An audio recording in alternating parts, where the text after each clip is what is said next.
Welcome to English study point. প্রিয় শিক্ষার্থী, English study পয়েন্টে স্বাগতম।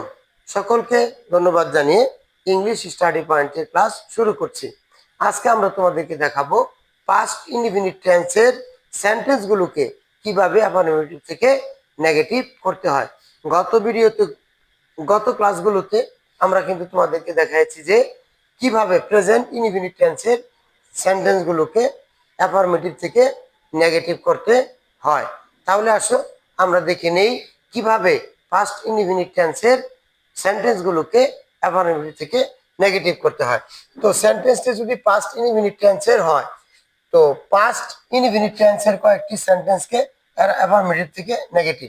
একটাই রুলস, সেন্টেন্সটি যদি পাস্ট ইনডিফিনিট টেন্সের হয় তাহলে সাবজেক্টের পরে ডিড নট বসে আর মূল ভার্বটি প্রেজেন্ট ফর্মে হয়, বাকি অংশ অপরিবর্তিত অবস্থায় বসে।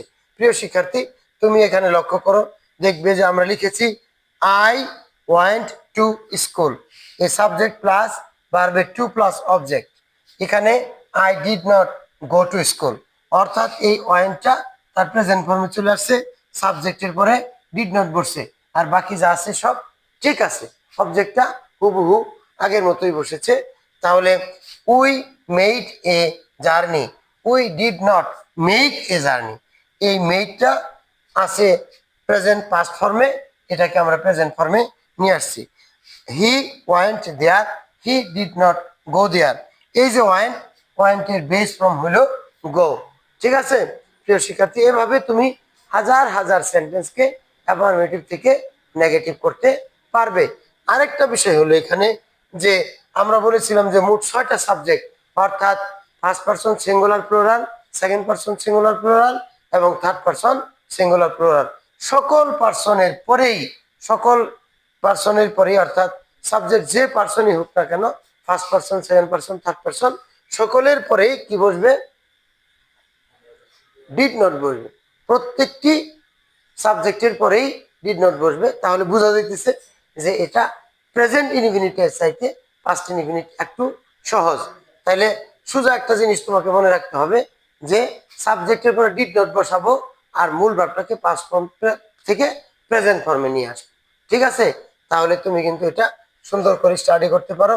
এরকম আমরা এখানে মাত্র 3টা বাক্য লিখেছি, তুমি এরকম 2, 4, 10, 20টা সেন্টেন্স লিখে লিখে তুমি কি করতে পারো? অ্যাফার্মেটিভ থেকে নেগেটিভ করতে পারো। এই জন্যই বলা হয় the more you read the more you learn. তুমি যত পড়বা তুমি কিন্তু তত শিখতে পারবে। তো যাই হোক, আজকের এই যে ক্লাসের যে থিওরিটা তোমার মাথার মধ্যে অবশ্যই রাখতে হবে। তাহলে বোঝা যাইতেছে, তাহলে যদি তুমি টেন্স না জানো তাহলে তোমার পক্ষে কি সম্ভব যে তুমি অ্যাফার্মেটিভ সেন্টেন্সকে নেগেটিভ করো? পারবা না। সুতরাং এই জন্য আমাদেরকে আগে আমরা টেন্সের ক্লাসগুলো করব, অর্থাৎ আমাদের যে ক্লাসগুলো যাচ্ছে এই ক্লাসগুলোর ধারাবাহিকতা তুমি রক্ষা করবে, তাহলেই তুমি একটু হলেও ইংরেজি শিখতে পারবে এবং আমাদের এই যে পরিশ্রম একটু সার্থক হবে।